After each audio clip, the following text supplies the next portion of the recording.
ఈ వీడియోలో పెన్సిల్స్ని ఎలా తయారు చేస్తారో చెప్పబోతున్నాను.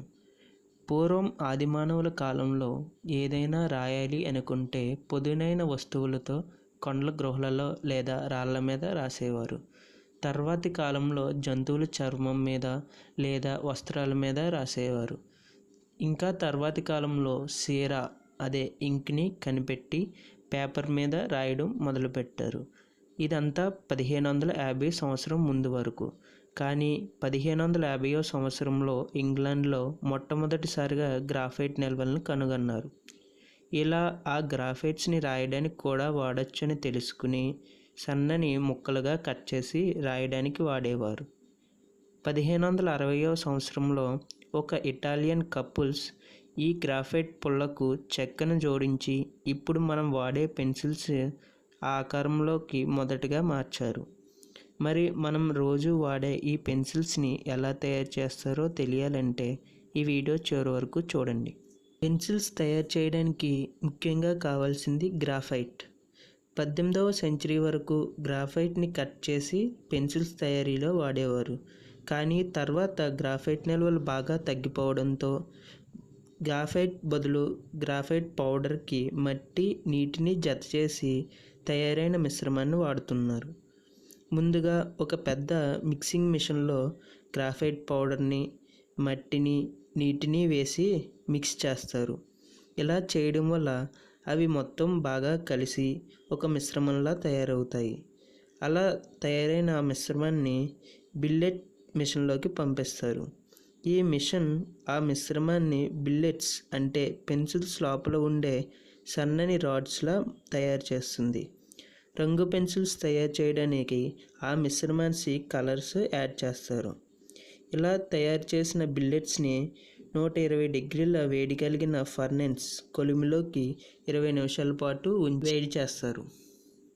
ఇప్పుడు పెన్సిల్స్ తయారీలో ముఖ్యమైన చెక్కను తయారు చేస్తారు. దీనికోసం 18 సెంటీమీటర్ల పొడవు, 1/2 సెంటీమీటర్ మందం కలిగిన స్లాట్స్ని వాడతారు. స్లాట్స్ అనేది ఒక రకమైన చెక్క. కొన్ని రకాల మొక్కల నుండి ఈ చెక్కని తయారు చేస్తారు. ఈ స్లాట్స్కి ముందుగా గ్రాఫైట్ రాడ్ పెట్టడానికి స్లాట్స్ గాడులను పెడతారు. ఇప్పుడు ఈ గాడులలో ముందుగా సిద్ధం చేసిన గ్రాఫైట్ రాడ్స్ని మిషన్ సాయంతో పెడతారు. దానిపైన మరో స్లాట్ని పెట్టి అతికిస్తారు.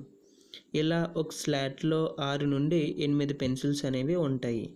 ఇప్పుడు ఇలా తయారైన స్లాట్ని విడిగా పెన్సిల్స్గా కట్ చేస్తారు. పెన్సిల్స్ని రౌండ్గా కానీ ట్రయాంగిల్ లేదా హెక్సాగనల్ షేప్లో కట్ చేస్తారు. దీంతో పెన్సిల్ తయారీ దాదాపు పూర్తవుతుంది. ఇప్పుడు పెన్సిల్స్కి కావలసిన రంగు పూతని వేస్తారు. చివరిగా బ్రాండ్ లాగోని ప్రింట్ చేసి 24 గంటల పాటు ఆరబెడతారు. తర్వాత క్వాలిటీ చెకింగ్ చేసి ప్యాకింగ్ చేస్తారు. మరి పెన్సిల్స్ని ఎలా తయారు చేస్తారో తెలుసుకున్నారు కదా. ఇక పెన్సిల్స్ గురించి కొన్ని ఆసక్తికరమైన విషయాల్ని చెప్తాను. ఒక సంవత్సరానికి ప్రపంచవ్యాప్తంగా 1400 కోట్లకు పైగా పెన్సిల్స్ అనేవి తయారు చేస్తున్నారు. సెప్టెంబర్ 3, 2007లో అమెరికాకు చెందిన అశ్రితా ఫర్మేన్ అనే వ్యక్తి ప్రపంచంలోనే అత్యంత పెద్ద పెన్సిల్ని తయారు చేశారు. దీని పొడవు 76 అడుగులు మరియు బరువు 98.43 టన్నులు. ఒక పెన్సిల్తో యావరేజ్గా 56 కిలోమీటర్ల పొడవైన గీతని గీయచ్చు. అలాగే 45,000 పదాలని రాయవచ్చు. ఒక చెట్టు నుండి సుమారుగా 3 లక్షల పెన్సిల్స్ని తయారు చేయవచ్చు. ప్రపంచంలో తయారయ్యే పెన్సిల్లో సగానికి పైగా చైనాలోనే తయారవుతున్నాయి. స్పేస్లో ఆస్ట్రోనాట్స్ రాయడానికి ఎక్కువగా పెన్సిల్నే వాడతారు. చాలా దేశాల్లో మార్చి 30న వరల్డ్ పెన్సిల్ డేని జరుపుకుంటారు. పెన్సిల్ గురించి చాలా విషయాలు తెలుసుకున్నారు కదా. మరి ఈ వీడియో నచ్చినట్లయితే లైక్ చేయండి. అలాగే మీ ఫ్రెండ్స్తో షేర్ చేయండి. మీ విలువైన సూచనలు కామెంట్స్ ద్వారా తెలియజేయండి. Thanks for watching. మరో సరికొత్త టాపిక్తో మీ ముందుకు వస్తా. Bye friends.